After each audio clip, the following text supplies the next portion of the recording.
Hello, everybody, and welcome to NFW, Nick Flanagan Weekly, your favorite place to hear me, Nick, talk about things that matter to you over royalty-free classical music, sometimes jazz. But I feel like jazz stresses people out, so I go more for classical. Although this type of classical is borderline stressful to me. When it's quiet, I like it.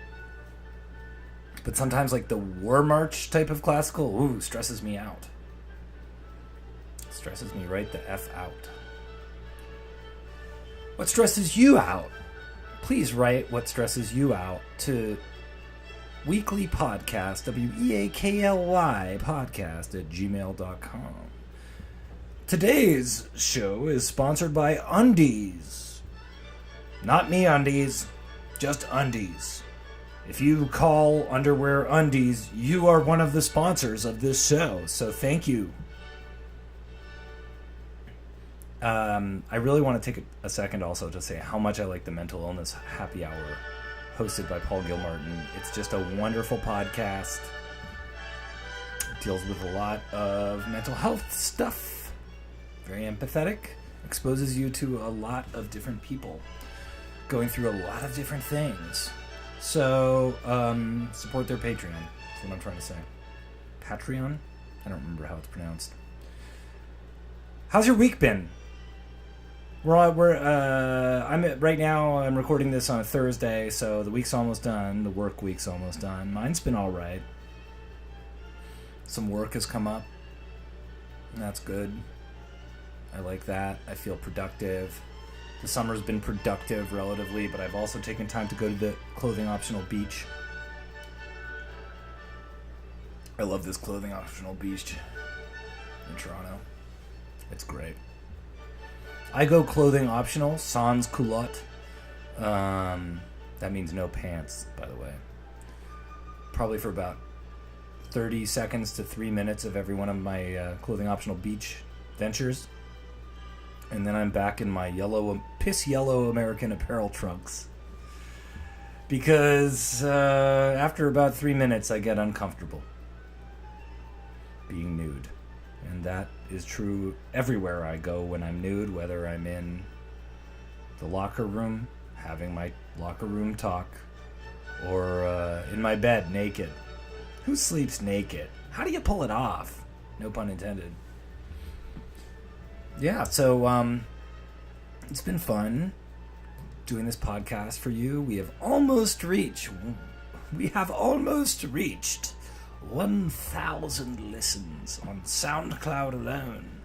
So thank you to everybody who's been listening. I appreciate it so very much. And for the benefit of your enjoyment, I'll be speaking in this British/Afrikaner accent as I continue talking for the rest of the podcast. Just kidding. That is all you're gonna get out of that character. But I might go back to singing like Anthony Kiedis every once in a while, cause even though other people have done the impression, I've been doing an impression of him for 20 years as well, and I think it counts. That kind of sounded more like Tracy Chapman or Stephen Page of the Bare Naked Ladies. But, Kiedis, I see you. I had a fun show last night. I did a show at Comedy Bar. It's called Off the Rails Comedy. It's 9:30 on Wednesdays. It's a monthly show at Comedy Bar. This man named Sean Cannon runs it. Sean, very nice guy, and it's something where the audience provides... They basically ask questions, and you kind of or provide topics, and you improvise material from that. And that's after doing a little bit of material. I was the featured headliner, so I did some material, and then the crowd just wanted to talk to me, and we talked about all kinds of stuff. It was very strange. I think it went well, but it was unlike even most improvised comedy sets that I've done, because it was very interactive with the audience. They asked me about what I thought about Buck a Beer, which is a policy in Ontario that Doug Ford is trying to bring in. I mentioned that Most people believe in harm reduction. Doug Ford believes in harm escalation. LOL. And yeah, they asked me about municipal politics. We talked about that, and then we talked about Jordan Peterson. Someone asked me what I thought of Jordan Peterson, and they'd actually been students of his. They'd taken his class a few years ago, right before Jordan Peterson blew up. If you're not familiar with Jordan Peterson is just yet another in the litany of Canadian people embraced by YouTube libertarian and right-wing youth, I would say, primarily.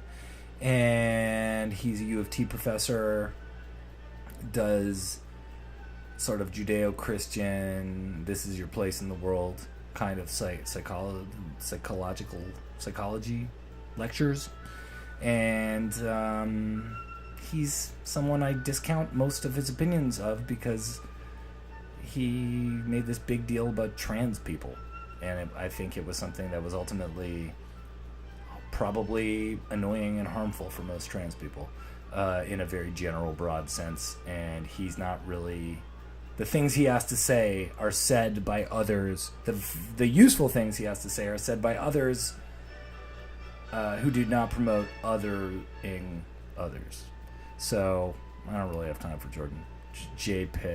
Peterman, but it was cool getting to talk about him on stage yesterday, and it's kind of an extension of what I was talking about yesterday, which was, I think I mentioned, just talking to people younger than you, especially guys, especially men, because I'm starting to understand their value system is not programmed by television anymore. It's programmed by the internet, and it's programmed by Reddit and Quora and places where they think, and Wikipedia, but especially Reddit and Quora, places where it's like some user who claims to be an expert in something will fill their head with the idea of something. So, and video game culture, which is about stats, and sports culture, which is also about stats. So people think because of your IQ or muscle mass, that will define your success in life, when unfortunately the class that you're born into is what will define your success in life, most likely.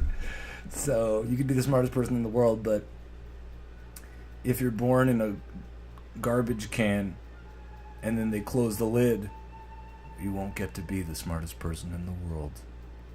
You'll be gone, baby, gone. Good God, why did I take it there? Anyway, so that was fun yesterday. Love expressing myself. Love that you let me express myself. I put on a clown nose just now because it's time for me to play the clown for you. I don't know what that means. I was in LA, if you'll recall. It's part of my life story. Got my work visa, went to LA, made 1 million friends. Didn't make 1 million friends, but I had a lot of friends who were super duper cool. And a lot of great experiences. Some love. But I was also not in my best state, and I'm only realizing that now, and that's because I was basically driving a car that I didn't know any of the means of driving it. I've been paid to write professionally, and I just said the smallest words possible, and it didn't really have a meaning. But that's fine.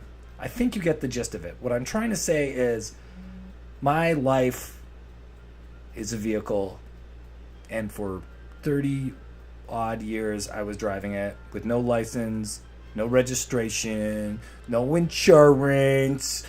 The wheels were raggedy. The engine was core sputtering. And I did not want to take it to the mechanic. And in LA, that's when it all really started coming to a head. So, although I had lots of friends, lots of opportunities, lots of good times, had a lot of fun comedy stuff, did this show called Night Comedy at Night Gallery. People were so kind to me. It was hard. But there was some very major discoveries and experiences. My friend Jesse Elias, and getting to collaborate with him was just amazing. He's hilarious. You have to check out Jesse Elias if you ever get the chance. I believe he just started a podcast about flavors. He's a big flavor fan. Getting the art community at Night Gallery, all these amazing people. And something else that was amazing was making friends with the people from something called Wayne Stop, which is composed of certain people who made the video Bart the General by Famicom, which is one of my favorite old internet. It's like a fake Simpsons video. Bart the General 1, 2, 3, and 4, all very amazing videos. And they've made videos for the releases of my stand-up albums. One video is called I'm Here All Week, WAK. The other is called Wiped Privilege. They're wild videos. They're very strange. There's a poetic aspect to them. I just love it.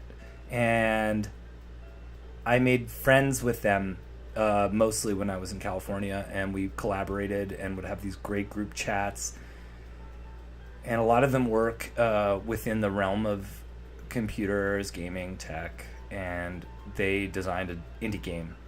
And I got to provide voices for that indie game. I remember I was there for a big symposium on it when I was at my friend's house in Portland.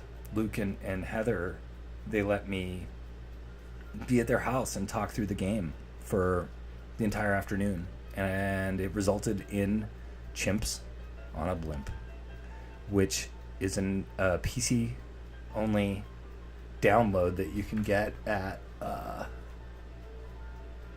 is it? I thought I had, Wainstop, WAINSTOP.itch, that's ITCH.io. And it's pay what you can, so just download it for whatever you want. And it's a homebrew point-and-click adventure about being on a blimp when apes have gone mad, and I do a lot of voice work on it, and it was just like, I'm so proud of it, of being a part of it, and for the job they did, and now it's out. So, I don't know, I'm announcing it here. Don't get mad. Get even. More mad at me. Yeah, and I just thought I'd announce it here. So, check out Chimps on a Blimp. Yeah, I don't know what else to say. I'm dog and cat sitting for the weekend. I'll be taking care of dogs tomorrow. Cats starting on Saturday. And, oh my god, the dogs are so cute.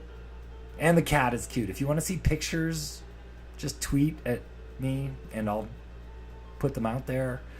One of the dogs is so little and her tongue is always hanging out, and I have to carry her upstairs, and it just feels great. And the cat, named Parsley, super cute. We've got a cat at my place called Manny. It's really nice. Yeah, and I'm just really looking forward to basically having furry things near me, you know, which I hope is what people feel like when I'm around, because I'm furry, and I hope they enjoy having me around, because that's a good time. Trying to think if I've got anything else. Well, the Omarosa saga continues, my friends. Omarosa, who I think yesterday or the day before I started saying, isn't it crazy that Omarosa is so bad? She's in the White House. Oh, it's bad. Who would have thought? Omarosa. I'm kind of turning around on this. I'm kind of like, Omarosa might wind up being the person who ruins Trump's presidency. Of all people. The person he hired. That's what's so ironic about all of this. In all of the hubbub from Trump supporters about the wild goose chases of the left, it's for sure the people he's hiring that are going to betray him in the end, because they all wind up getting arrested and having dirt on him. But man, it's going to suck if he has to leave and then that Pence guy is the president of America. Because Donald Trump doesn't look like the person who's going to push a nuclear button. Mike Pence does. Mike Pence looked like the guy who's like, I'm sorry, but I'm going to have to allow California to be blown up. It's going to be better this way. Okay. Now, back to eating clay. He looks like he eats clay. That clay-eating fool. That's a legitimate addiction, though, so shout out if you're eating clay. If you're going through that, that's a hard time. And you have my utmost respect. Friends, folks, foes, I'm going to bid you adieu as we hit the 16th minute of this podcast. Are you enjoying the show? What would you like to hear more of? Do you want me to read your comment or question on the podcast? weeklypodcast@gmail.com. Write it up. Hopefully I'm going to have a theme for this soon. Hopefully I've got the editing a little better now. Hopefully the sound is good. I know things were in mono for a second there, but I think I've got them in stereo now, and I'm going to fix the old ones and pick it up and replace them on SoundCloud, which has comments. So if you're listening to this on SoundCloud, they just added comments back, so comment on the podcast. Like, subscribe, review, that all really helps.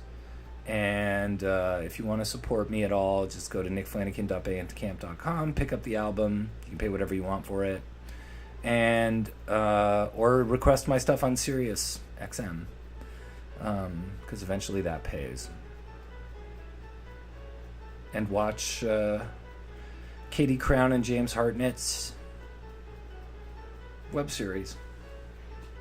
And live your life as if tomorrow may be the last day that you ever eat a milkshake.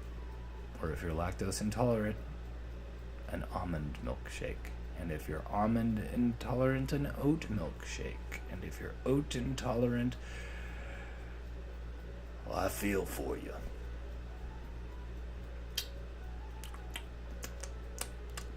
Mastication. R.I.P. Aretha Franklin. You were the greatest singer I may have seen in my life.